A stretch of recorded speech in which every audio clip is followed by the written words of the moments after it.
Na entrevista do dia com Maria Lídia Flandoli, a corrida eleitoral para eleger 2 senadores por São Paulo. E nosso convidado é Christian Lobauer, doutor em ciência política, foi secretário adjunto de Relações Internacionais da Prefeitura de São Paulo na gestão José Serra e é pré-candidato ao Senado pelo Partido Novo. Muito obrigada por estar conosco.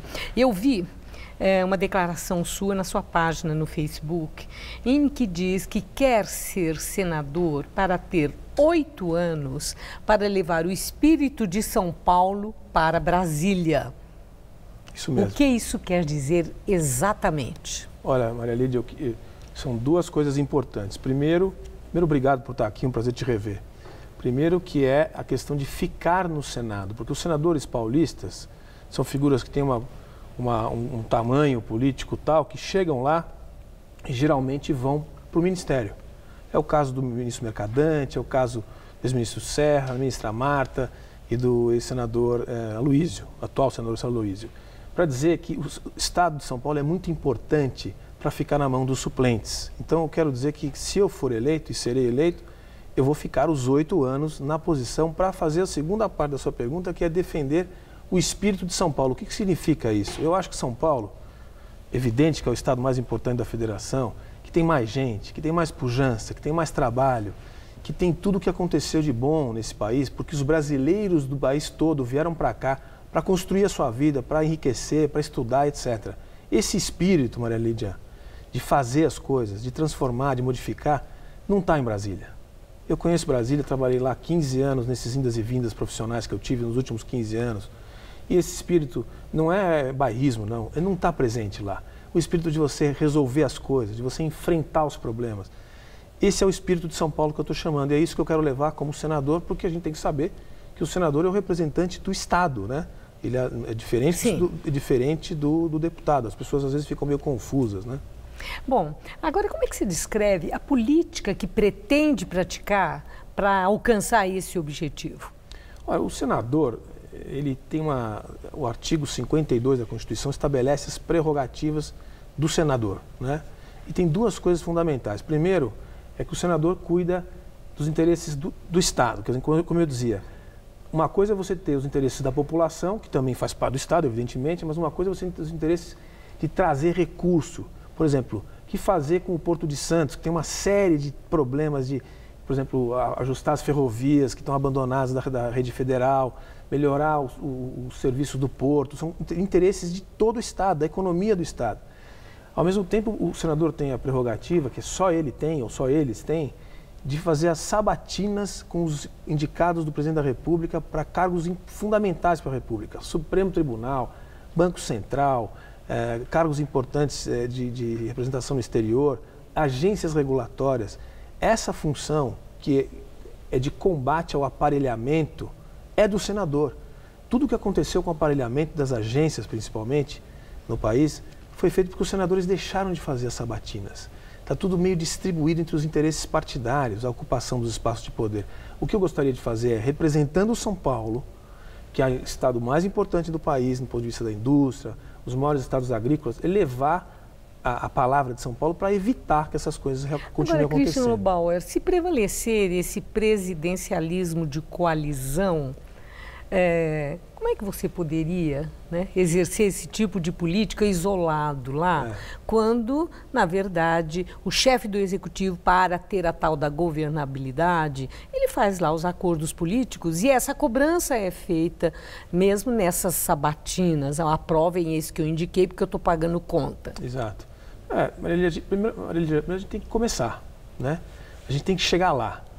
E segundo, que é o seguinte, a gente já tem experiência no Partido Novo com 4 vereadores que foram eleitos em 4 capitais importantes do Brasil. Uma em São Paulo, um em Porto Alegre, um em Belo Horizonte e um no Rio de Janeiro. Um em toda a Assembleia da Vereança dessas cidades. No entanto, eles já conseguiram fazer bastante coisa. Primeiro que fazem em relação à sua própria posição, corte de privilégios, dão um exemplo de como administrar de um outro jeito. E o Partido Novo cobra deles esse compromisso? O Partido Novo tem no seu estatuto um compromisso de que o seu mandato é do partido. Aliás, tem várias outras coisas interessantes no nosso estatuto, entre elas que a gente não usa fundo partidário, ou seja, nós não acreditamos em dinheiro público em partido político. É só recurso dos indivíduos que as pessoas colocam. Então nós não vamos usar o fundo partidário nem o fundo eleitoral. Também tem seleção de candidatos, todos os candidatos passam por uma espécie de vestibular e também tem a ideia de que você não pode se eleger mais de 2 vezes. Junto com essa ideia de que você não pode ser dono da sua agenda, já é uma revolução no modelo partidário. Mas o que eu queria só chamar a atenção é o que você disse antes. Essas pessoas todas que têm uma posição só em casas de 54, 35 vereadores, por exemplo, já fazem votações em torno delas, porque elas têm agendas muito organizadas, sabem fazer conta, sabem escrever um bom pré-projeto. Então, quando tem vereadores, por exemplo, que tem uma pauta que não afeta a atividade deles, eles imediatamente se alinham a esses nossos vereadores. Então, você já consegue rapidamente construir alianças com a política de verdade, de interesse público, que as pessoas não imaginam que uma pessoa sozinha pode fazer. E quem será o seu suplente? Olha, senador tem 2 suplentes, o que é uma barbaridade. Geral assume o primeiro. Quem é? Já escolheu? Já escolhi. Precisa ser registrado, mas é um advogado que chama Rogério Corigliano, um advogado da minha confiança, um amigo, uma pessoa das minhas relações, que também é afiliado ao partido, que também ajudou a construir o Partido Novo, porque é uma exigência que o partido tem. E pensa como você, pensa igual. O partido tem essa característica. Qualquer pessoa pode se habilitar a ser candidato ou fazer parte, mas só tem uma exigência, você tem que ter um alinhamento ideológico. Quer dizer, nós somos um partido de orientação liberal, ainda que a gente tenha a consciência de que o país tem as suas diferenças regionais, que a gente tem que ter uma preocupação com as diferenças entre as classes e toda a dificuldade de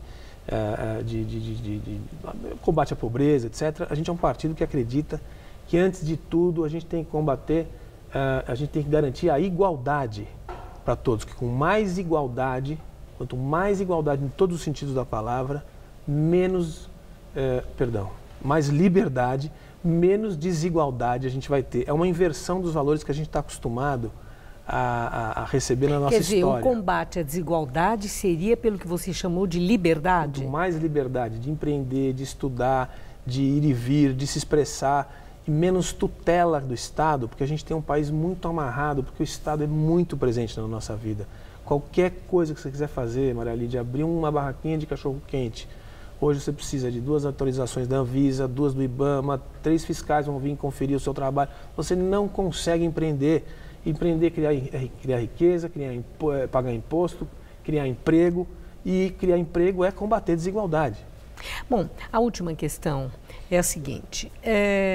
Se, eventualmente, na corrida eleitoral para a presidência da República, o candidato do Partido Novo não conseguir ir para o segundo turno, e nós tivemos um segundo turno entre Bolsonaro e Ciro Gomes, considerando que a candidatura de Lula possa ser legalmente inviável, quem o Partido Novo apoiaria, Bolsonaro ou Ciro Gomes?